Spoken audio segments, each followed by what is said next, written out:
Hi, Spencer. Hello, Caleb. So I didn't tell you this when you first came over. Okay. Figured it'd be good cold open material. 'Cause it's so chilly out. Yeah, last night I gorged myself on steak, Oh. which was nice. Yes. And then I drank sujo, which is, I thought I was getting sake. You okay? Oh, and I know you and Yusaki. Well, I don't actually like sake. It This seems is like what I'm saying. Yeah, like you hate it. every sake I get, I just never seem to like. At best, I could drink it. But I was like, you know what, I'll try some sake again because the wife wanted wine. I was at the liquor store. So I bought some sake. You didn't get any of that mint chip liquor? No, I did not get a mint chip liqueur that you can never open. Didn't you have to use like a fucking I axe to cut had to use like pliers. It's neither here nor there. So anyway, yeah, I think we might have talked about that on here. We went to, I don't even remember what movie, but I think it was The Running Man. The Running Man.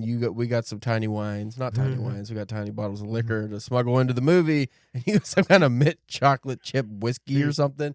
We could not get the lid off at all. It was like painted shut. Yeah, it was like melded onto it. So anyway, last night I come home with my purchases. They were like smaller bottles, but they were real high proof, and didn't really look at the bottles. I got a yogurt flavored one. Ooh. And like, not the cat flavored, but the actual. Yeah, not my cat.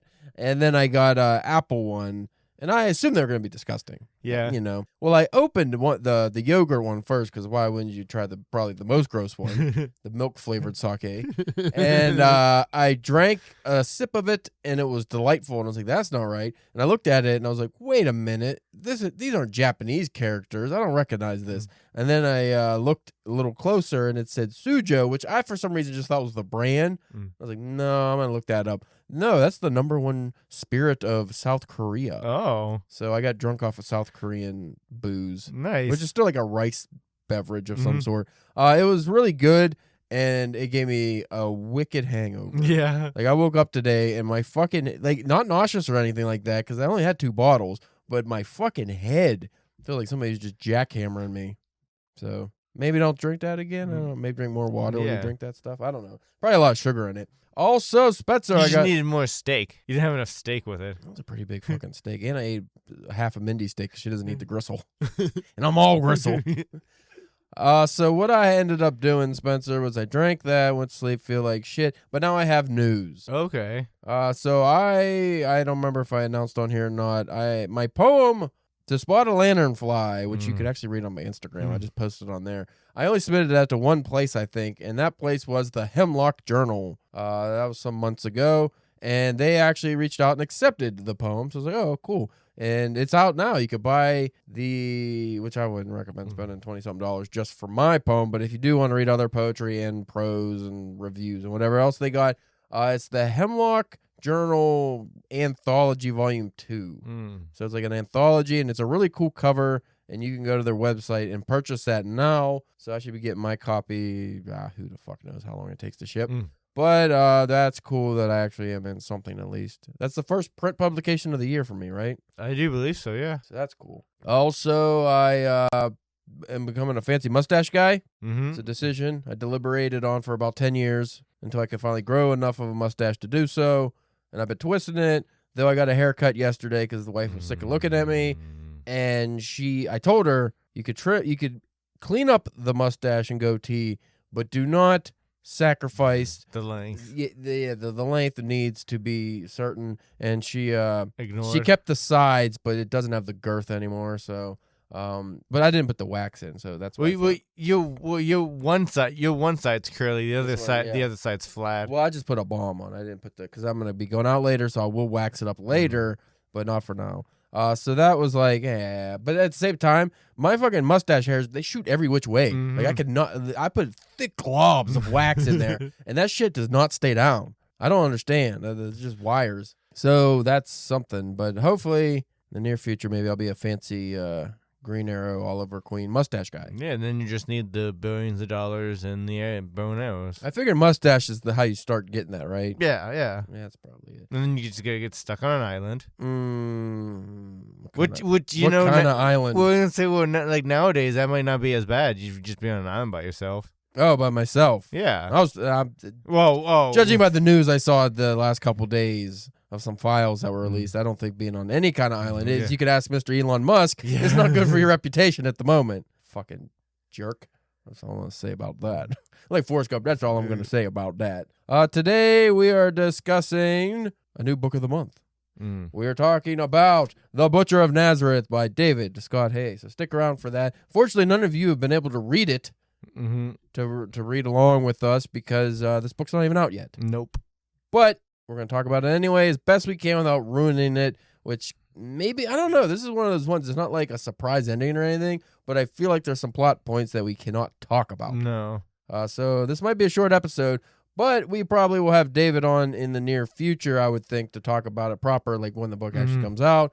And since we actually read the book before having him on, it'll be a real treat, unlike when he came on to promote NSFW and we did not read it yet. No. So we're just like, you like writing? Yeah. Good writing, huh, fella? How do you like to write? You got a cool cover, which this also has a really cool cover. Yeah, I do like the cover. Yeah, so anyway, we will be talking about that. Stick around.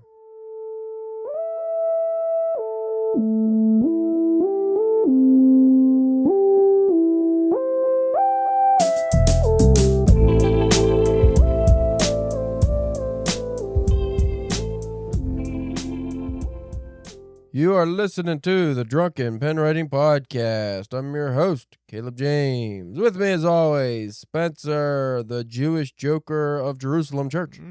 Yeah, you're the Jewish Joker. How do you feel about that? You get a lot of oys. Is it the same as regular Joker? You just have, like, the Hasidic curls? When he gets to tell different kind of jokes. Yeah. You know, it's like the bitch from Seinfeld. He just, he converted just so he could tell more jokes. What's the deal with... Okay, enough of that. Today we're discussing The Butcher of Nazareth by David Scott Hay.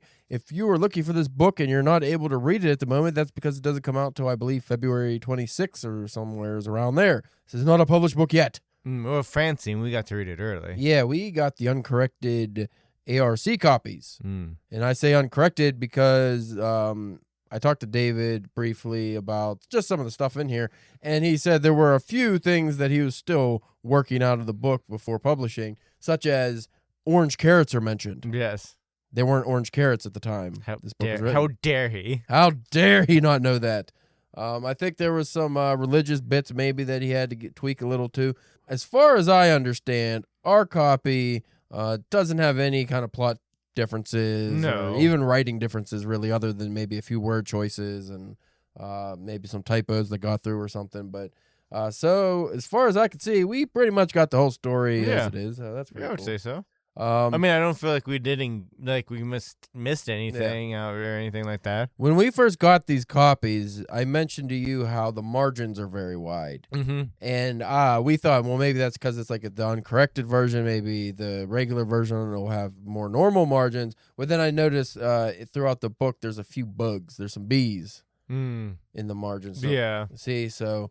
maybe there's gonna be more of those throughout the book, or maybe again, I'm not quite sure. Yeah, because I did like this, but I did wonder why is there so few of them? You know what I mean? There's only a couple of them, and they're very far apart. And that's why I assume the formatting has the wide margins. So again, I don't know if the corrected the final version is gonna have those wide of margins. I don't know if it's gonna have more bugs, no bugs, less bugs. I also don't know because of the paragraph structure in these.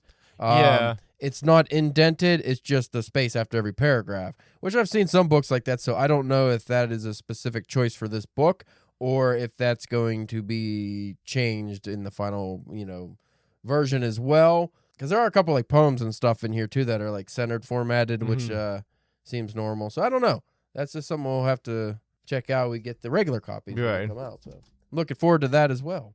Anyway, that's the end of the review. So yes. No, let's start off because I think, we always flitter about with these whiskey shots, right? We sometimes forget about them and then do it at the end. Right, sometimes we do it right at the beginning. So we'll do it at the beginning of this. But I want to preface this by saying this kind of book is right up my alley. And this is not normally the kind of stuff you read. So I feel like this, if out of every book we've read for a book of the month, I think this is where we're going to maybe split the most. I'm interested to see your opinion. Just on what we take away from the book. Yeah. And it would almost be like if we did a Cormac McCarthy book that we both liked, but maybe for different reasons. Yeah. And the rating would be different. So I will start. I give this a solid 5 out of 5. This is one of the coolest books I've read in a long time. Yeah. And I would probably go with like a 4 because like I did enjoy it. It was just like some stuff I felt was like teasing, which you need to like tease some stuff like that, and I just like kind of felt like some was maybe just like a little too much. But though, like when I go back to like look at it, it's not like well, you could take that out, you could take that, there's none of that. Also, the rereadability of this book is pretty high, and I think you'd get a vastly different experience on the reread. Again, there's no major revelations in here, like surprise twist or anything, but the way it's written, you do get some questions that you're hoping are going to be answered. And then once some of those are answered, if you go back and read this book, knowing the answers already, you might actually find stuff you missed or find different connections and stuff like that. Right. And not that you would necessarily have to, but you might want to try to find like a couple-minute video just on like the time period of like with Jerusalem and Egypt, and you know what I mean, as just kind of like get you kind of like fresher, and then you just kind of have that in your mind, a little bit, easier to, kind of for your imagination to, picture it. Well, I read a lot more fiction that deals with religious elements and retelling of, stories from the Bible and things like that than you do. So I probably have more of intimate knowledge of the source material than I would imagine you do. Though you don't need a great knowledge. Like it even tells you at the beginning, this is based on was it King Herod? Yeah. The calling of the babies. Like he went and killed all the males under 2 because he thought one of them was going to be the king of the Jews and take over, Jesus. Yeah. Thought one was going to be Jesus before they knew who Jesus was going to be. So, the Butcher of Nazareth. What's it about, Spencer? Tell me. The Butcher. Haunting visions drive a grieving butcher to hunt down an obese pre-ministry Jesus to prevent a perpetual age of fire and ash. Since it is stated on the back, because it's written like it's going to be a surprise, even though you know it's not. But finally finding Jesus. I like that Jesus is just this fucking tub of fucking... He's not a tub of shit. He's like a little fat guy who just eats a lot of honey all the time, really grossly. Like, I think he's pretty gross how he eats it. Yeah. And he's 40... Well, he doesn't put his member in Mary Magdalene, so I don't think he's fornicating in that way, but he's doing a lot of touching. Yeah, there's some sucking on things, and there's a lot of pool play. There's a lot of play in a pool play, as pool, not pole. Yeah. But when the butcher adopts a dead newborn, his hunt for the son of Nazareth takes a horrific turn. How does one choose between personal redemption and worldwide salvation? From Bethlehem to Jerusalem to Nazareth, familiar events and figures are reimagined with a modern sensibility, building to a gut-wrenching conclusion, a Heart of Darkness story that explores fathers and sons, grief, zealotry, and choice. This book also had a lot of beatings. People were getting fucked up in this book. Oh, yeah. And somehow some of them walked away. One of them walked away, but they lived. There was a couple instances here where I was like, that person's not going to survive. And I'm like, how? How the fuck are they alive? So the story actually opens with Matthew 2:16 and Job 21:6. When Herod realized that he had been outwitted by the Magi, he was furious, and he gave orders to kill all the boys in Bethlehem and its vicinity who were 2 years old and under, in accordance with the time he had learned from the Magi. And then the Job 21:6. Did I say Job? I hope I didn't say Job. Job. When I think about it, I am terrified and my body trembles in horror. So that's why you get the opening of this. And then the first, it's not, are there books in this? Like book 1, book 2, book 3? Yeah. But it also opens with Alpha. There's an Alpha and an Omega. Yeah, so it's like split up in a unique way. The butcher's task stood simple though arduous, kill one more child. Yet this child was a grown man now. The butcher had not slain any men, only babes and livestock. He wondered if he possessed the resolve to kill a man. He would be tested, this he knew. He wondered if he was to employ his sakin. I don't know if I'm saying that right, Sakin. It's like a blade, like a cool knife. It's like a butcher's knife, kind of. It's more for slicing, not chopping, as we find out later. Yeah. A quick 1-2. Yeah. He wondered if he was to employ his sakin or poison, of which he knew nothing. He would do it face to face. He would have to know. He would have to witness. And then the butcher, throughout this book, has visions of basically a post-apocalyptic hell on Earth. In the future, if This will be the only spoiler I think we'll give. Jesus, obviously, is the one he's going for. That's the child who lived, as if you read the Bible, you know. Jesus was born in a manger under some stars and God and all that, and there's wise men and dirt shit. And apparently in this book, Joseph's an asshole. Yeah. But as you would be, I like how Joseph was written in this to be like, well, my wife just got knocked up by God. Cool. Yeah, cool. yeah. Okay. Yeah, Sure, okay. Sure, that's what happened. Yeah, all right. Sure, everybody's going to treat me great now. So I feel bad for Joseph. And you know what? He doesn't get a fair shake at the end of this either. No. He gets it rough. Joseph's life sucks. The original cuck. Deuteronomy 69:69. Original cuck, Joseph. R.I.P. Joe. He's been dead for thousands of years if he ever existed. Right. The Butcher has these visions of a post-apocalyptic hell, and he was forced into by, I think, what they were called the Black Mask. That was King Herod's goons who had to go around killing all the babies in Jerusalem and I think Nazareth, just all over the place.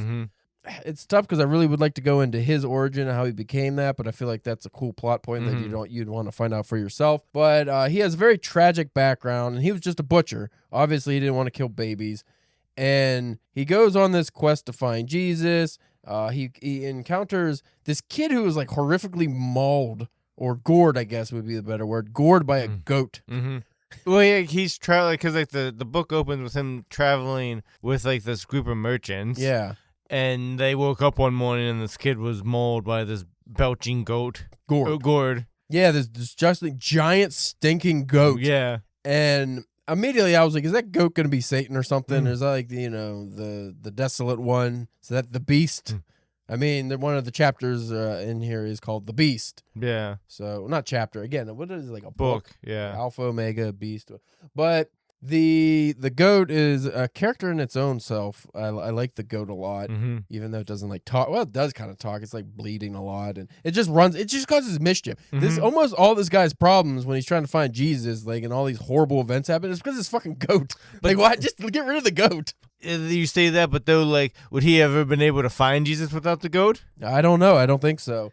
The goat has near the end there, something very fucked up with the goat happens, and you're just like, The goat is throughout the book. I'll just say that. So he's taking care of this kid whose like guts are hanging out, and this is back in the day, so they didn't have good medicine. They just rubbed some green stuff in it, So this kid, lots of poop and stuff too at the beginning. Yeah. Shit smearing. But this kid, he's like supposedly the merchant's son, but the merchant just seems like an asshole, doesn't really care about the kid. And the butcher's stuck with this kid, and then they go to this village where they meet a lady who is a midwife. And there's a lot of like that, like where characters won't have names, they're just like titles. Yeah. Like it's the butcher, the midwife, the princess. But here's the thing that I really liked about this book. Once you get past like the halfway point near the end, when things start getting revealed to you, you get names for them. Oh yeah. But all of a sudden, these people become people, and I think it's interesting because the way it's written, especially in the butcher's character, is like when he finally gets a name and his backstory, and you feel for him. That's when you're starting to turn on him because he's starting to do some really fucked up shit. Yeah. And this whole book comes across to me as like, what if the stories in the Bible were exactly that? Stories that people believed, but at the time, it's grounded in some kind of realism. Because when you look at this, it's like, oh, you could take it as like, oh, there's miracles and, God's will and all this stuff. Or you could take it how you read this book where it's like, this butcher guy clearly just has really bad PTSD and he's having hallucinations and he's crazy.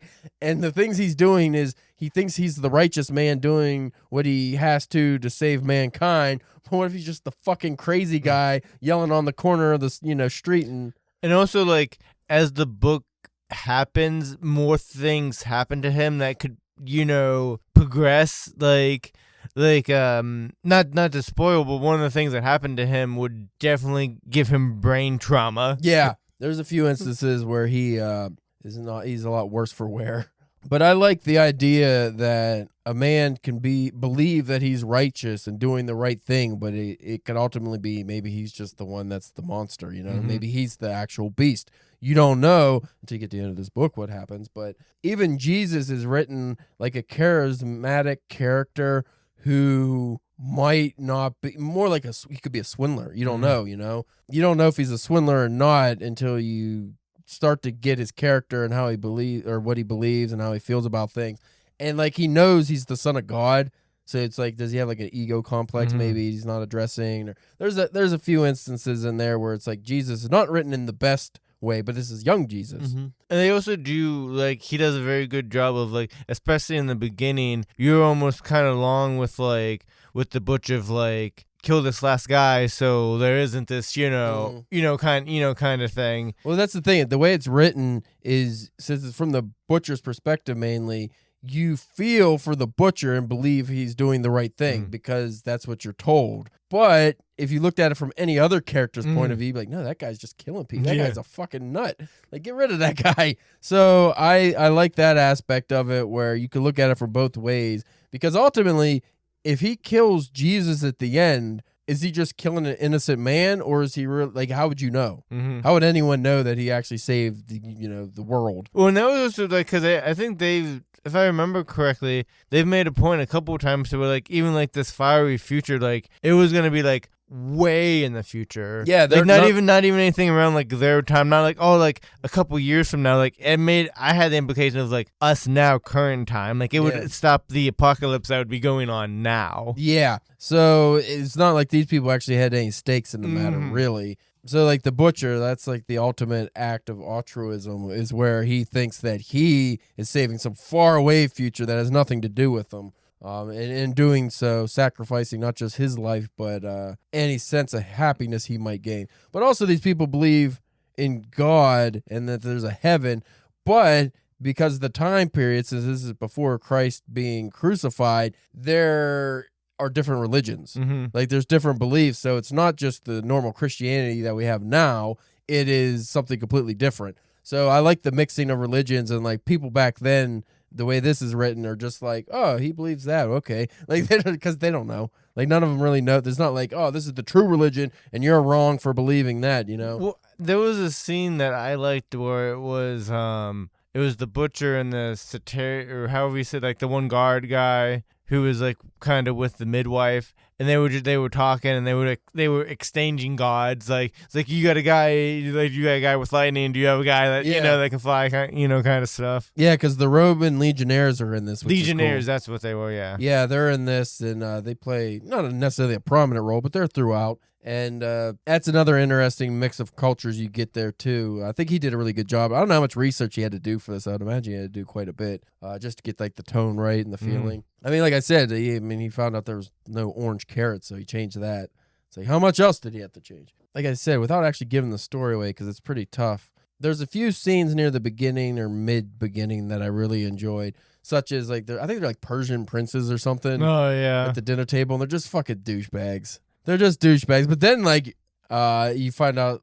See, I can't even tell what you find out about them, but they're what I think of when I think of Persians.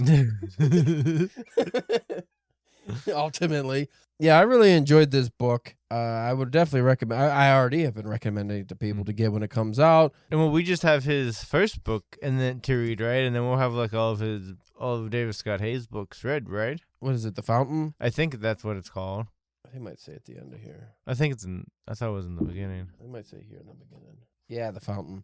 And then here's a good question, because in the copy we got, David wrote, "What would you do? What would you do if you're the Butcher, Spencer, and you truly believed that by killing Jesus Christ, who again nobody really, other than they in Nazareth and whatnot, they know he's the Son of God, or at least they believe. Some of them believe that, not everyone. But as the Butcher, knowing you have to kill this man." But he's already killed fucking thousands of babies anyway, so it's not like it matters to him about killing someone. He's not an innocent person. What would you do in that situation? I mean, like, I'm guessing, like, yeah, like, if you're, like, having these visions and stuff, and it's you think it's the right thing to do, especially, like, back then, because, like, it would be a lot easier, like, you can do any of that shit now, like, just with the way society is, like, set up. It'd be very hard to find anybody, though. But well, yeah, that's true. But see, like I was also thinking, and this is probably we might have to have this discussion off air, just because like again it gives up, might give us some stuff about the Butcher's origin. But I was thinking that question on to like what helped like the Butcher to become the Butcher. So you're saying if you were conscripted into Herod's black mask and had to kill babies, what do you do? Because if you don't, it wasn't just like they would kill you; they would kill your whole family. Mm-hmm. So what do you do? Yeah, that's what I was getting from the what would you do? He wrote in the front of the book, and I mean. I think you would to protect your family. I mean, it would suck to have to fuck everybody else's family, but it's like. I don't know what you do in that situation because that revelation does come where it shows how the Butcher, like what his reaction to that question, like what are you going to do? And you can't say he chose wrong or right. I mean, I don't know. That's each one has consequences and it's which ones you can live with. But here's the thing too. It's one of those deals where it's like, even if you say no and they kill you and your whole family, it's still going to happen regardless. It's just you're not going to be involved, So it's like a lose-lose. I had another question for you, and I already lost it. Fucking brain. Goddamn Sujo.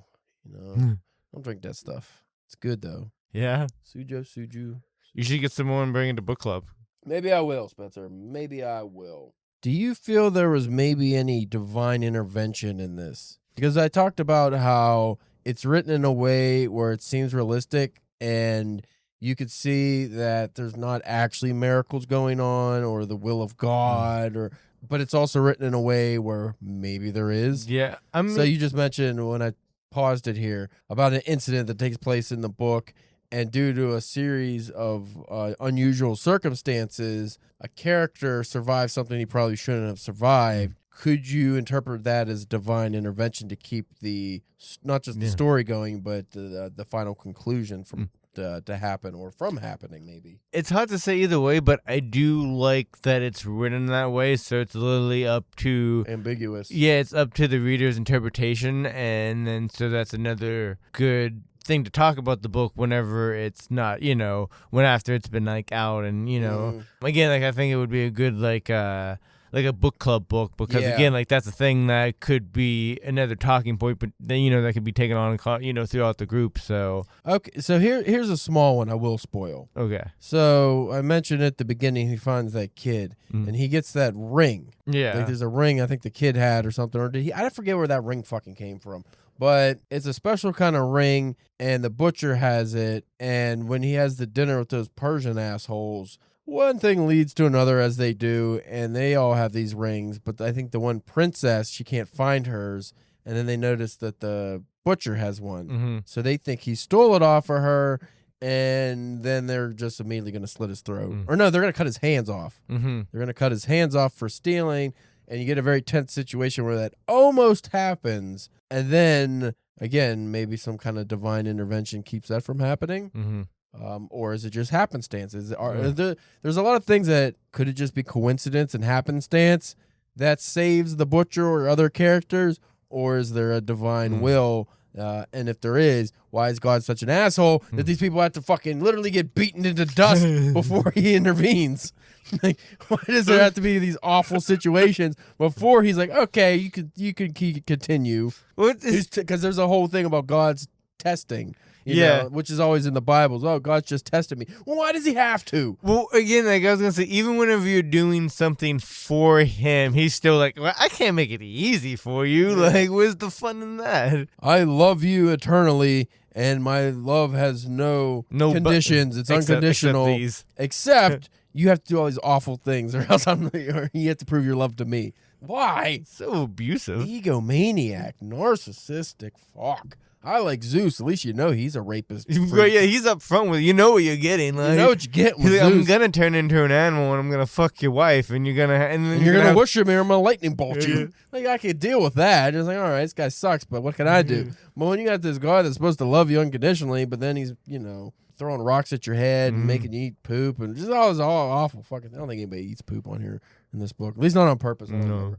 There is poop though. I like that. Again, it's really hard because some of the books we've done in the past, we try to do minimal spoilers, if no spoilers. But this one isn't out at all. I really don't want to even get into the story too much with it because there's a lot you can ruin.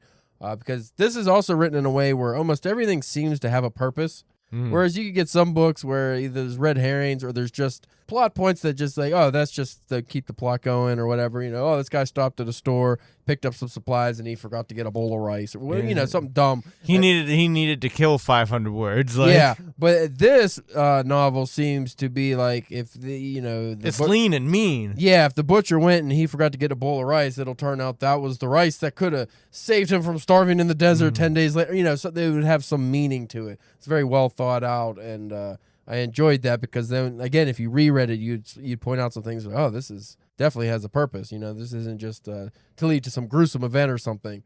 This has a grander meaning. What did you think about Jesus and his gross honey eating though? He was really fucking that honey up. I mean, it's probably the most like I've ever related to Jesus. Probably like just gorging yourself on like sweets and not really accomplishing anything. You know what? We talked about there not being any actual acts of the divine in this to prove that there's an existence of a God or if Jesus is really the Son of God or if any of this is real. But there actually is, and I can't go into it, but there's an instance with Jesus after everything is said and done that I think might prove otherwise. It still leaves the question in the air, but I'll tell you off air about it. But there is some personal matters for Jesus that some character traits and stuff that make you believe maybe this is all real and maybe well, that's the thing. I can't fucking say it. I can't tell you because that'll give away the ending. So I tell you how the butcher's success or failure in his endeavor and what it ultimately means, but I can't because that gives away the ending. So I give this a solid 5 out of 5. I really enjoyed this. On the front of this, it says the New Testament a la Cormac McCarthy. That was from the Kirkus Review. The brutality, yes. Yeah. I don't know because this could be similar, more like The Road. I'm thinking like Cormac McCarthy stuff. This actually could be closer to like The Road style. There are a couple instances that I want to point out that I screenshotted. How did I screenshot a physical book? Took a picture of on my phone and did not screenshot. Good God, Spencer. So how many dick pics do you have to go through do you find the pictures? I should have underlined what I was looking for. Also, I did like that there was some dead baby stuff in this. Obviously, not just the murdering of the babies, but there was a dead baby was very prominent in here, and the description of this dead baby being carried around gets very morbid. I think like dry twigs and like snapping of dry twigs and things were used as descriptors. I don't know why I highlighted this, page 210. I took a picture of it, so I'm just going to read the whole thing. Oh, okay. The whole page. Joseph of Nazareth turned the jewelry over in his hands. I commissioned this piece in Requote from my wife many years ago, Joseph said. How did you come about it? So the butcher gives him something. The butcher felt as if he was being hoodwinked. Who was the Roman trickster god? This was meant only as a bribe. He had no knowledge of its connection to Joseph and Mary. Hidden among a slaughtered caravan of merchants. That's what the butcher says. Joseph looked off to the south from where the marauders had approached, the puzzle coming together. The Lord works in mysterious ways. By all right, it's yours, the butcher said. The Lord will guide my hand. Keep it. The butcher gently closed Joseph's hand around the chain, regardless of your decision. I'm sure this actually had something to do with the goat, is why I highlighted this. The goat bleated, but only Joseph turned in its direction, his hands weighing the chain, feeling a familiar weight, perhaps being pulled to a time when other decisions had loomed heavy and dark. He looked up to the sky, the evening redness in the west. Oh, that's why I highlighted it, because going back to the Cormac McCarthy, call back to Blood Meridian. Yeah. The evening redness in the west. I like that. I like the call back to Cormac McCarthy. Also, this is just one line in the book I really liked. So this was, and I'll actually jump back a couple. This was some baby stuff again. So, despair takes hold. No, no, no. She inhales deeply, smells the newborn. It's all she needs. She whispers a prayer and pinches the baby's toe. The baby boy cries out, for even the meekest of us has a voice. I like that. The meekest of us has a voice. And that's kind of an interpretation of the Bible of the meek shall inherit the earth. So I like that there's a lot of lines like that in there. And very solid read. So, folks, The Butcher of Nazareth. Should I look up the actual date that's coming out? I'm positive. That probably should be a good idea. I'm positive that comes out on the 26th because, you know what? I could mention this. There was a controversy perpetrated against me. Oh, what you do now? In the Classic Book Club. You know about it. when I posted my reading list. Yeah. I posted my next 4 reads before I started reading The Butcher of Nazareth. And it was Brothers Karamazov, Gravity's Rainbow, Finnegan's Wake, and The Butcher of Nazareth was at the bottom. That was my next read. And in the classic lit group, everyone was very interested in The Butcher of Nazareth because of the title, the fucking cover. But the fucking admin, because we can't just talk about books and have a good time. No, that's not a classic. So the admin messaged me. They massaged my ego for a minute thinking I was important, and then they said, no, we want you to crop that picture so it's only the 3 classics. Get rid of that Butcher book. Everybody keeps asking about it because I said, oh, it hasn't come out yet. I was answering people's questions about it. And I said, oh, I'm not by my computer. Can't do it. So they egregiously turned off comments to that post, which had hundreds or something. It was very popular. And then they went ahead and posted the cut picture, the cropped picture, and posted that as a separate post without my knowledge of it, and didn't tag me or mention me in it. And then just people were just like, oh, okay. And a couple people asked in that, hey, you're not reading The Butcher anymore. What happened with The Butcher? Why aren't you reading The Butcher? And that fucking admin got real mad. It was like, the book doesn't come out until February, and it's a new book, and blah, blah, blah. And it's like, just let people talk about books. It's like, I still had all these classic books that I was mainly discussing. I didn't even mention The Butcher of Nazareth. It was just in the picture. Yeah. And it has, like, classic themes. Yeah, it's about the fucking goddamn Bible. The Bible, Spencer. Does it get more classic than the Bible? No. Yes, the Odyssey. Oh, wow. Hey, how do you feel about the Odyssey? The new movie, apparently, Lupita Nyong'o, is that her name? She was in Django Unchained and stuff. Okay. She's got apparently cast to play Helen of Troy. Famously blonde-eyed, or blonde-haired, blue-eyed lady is very African-looking now. Yeah. So a lot of people are in an uproar. How do you feel about changing classic? Well, here's my rebuttal to that. How many Greeks are in the fucking movie? Yeah. Because Matt Damon's not Greek. Tom Holland's not Greek. I mean, and then also, like, people also got kind of mad whenever there was that Chinese. It was that movie about the Great Wall of China, and then like holding back monsters, and then there's Matt Damon there also like shooting an arrow. Like, what's that white guy doing there? Yeah, this comes out February 26th. Yeah, I don't know. I don't really give. I'm more upset about that. It's like we were talking about at the gym last week about it.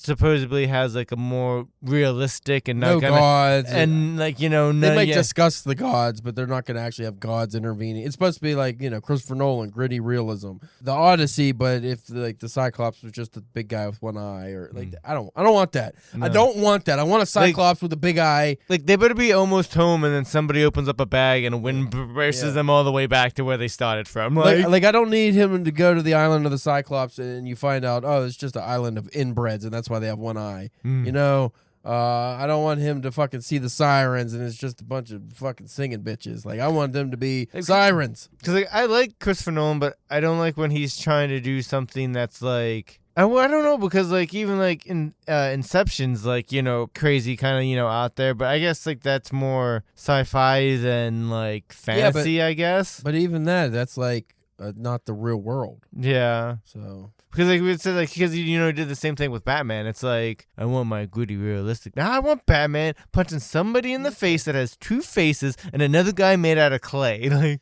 yeah, I feel like Christopher Nolan is kind of like the Cormac McCarthy, where he feels that all the fiction has to be real or can really happen in some way. And when you have Greek mythology, one, doing it without Greeks is fucked up. But it's just like, I don't think it's necessary to take out the gods and stuff. Like, why? That's the fun part. I want the bearded guy in the sky being an asshole. I want to see fucking Poseidon being a dickhead. You're right. He's the reason. He just is a dickhead, and that's why fucking Odysseus is out there for fucking 10 years. Though I think Christopher Nolan is really going to jerk our tears with the dog scene. Fucking when Odysseus comes back and he's dressed as a blind beggar or whatever, so no one will recognize him because all the suitors are trying to work his wife. Yeah. And the only one that recognizes him is his dog, who's waited this whole time and is about to die, and he has to ignore the dog, and then the dog dies. I'm like, I say, isn't the Minotaur in that too? The Minotaur? Yeah. That's a completely different one. No, that's who is the father of the flying bitch? Who Icarus? Who's Icarus's dad? I Diomedes or Diatribus or Deuteronomy. I don't know. Let me look that up. You just like saying Deuteronomy. I do, because it's a word that I want to use, but I don't even know what's in Deuteronomy. Icarus, Dad. Wow, that fucked that all up. Daedalus. I should have known that because Stephen Daedalus from Ulysses is, play on Daedalus. Daedalus was a great inventor, and I believe he created the labyrinth that held the Minotaur. Okay. That's about it. And he created some fucking wings that worked. They're flying around, but don't go close to the sun. Well, they'll make them out of wax, asshole. Fucking dickhead. Make them out of feathers. Get some stork feathers. They're sturdy. So anyway, rambling now. The Butcher of Nazareth. Solid read. I recommend everyone check that out. Comes out February 26th. You can go to David Scott Hay's Instagram if you want some more information. I believe it's David Scott Hay Official. Let me look him up. Let me look it up, baby girl. Yeah, that's david.scott.hay.official. You can also go to Whiskey Tit. That's who published this fine book. Now, here's something interesting I'm going to talk to you about off air, Spencer. Okay. But this is under their Headless imprint. That's their horror imprint. Ooh. So Whiskey Tit has a horror imprint, and I have some news on that I'm going to give you off air here that I think you'll like. So, folks, we thank you for listening. You can check us out on Instagram, Facebook, and YouTube, and Twitter, and anything else that might be on that I don't know about. Probably some Chinese knockoff sites. At DPW Podcast, CalebJamesK.com if you want to check out my work. Once I get the book, I'll publish, I'll make a post about the Hemlock Journal I'm in. And Spencer Church, he is out there in Jerusalem, and he is just being the Jewish Joker. He's causing mayhem in Judea, I guess. Yeah. You going to Nazareth or anywhere else? Just Jerusalem. Probably just Jerusalem for now. Start small. It's not a good place to be right now. So maybe don't do that. Anyway, folks, thank you for listening. We'll check you out next week.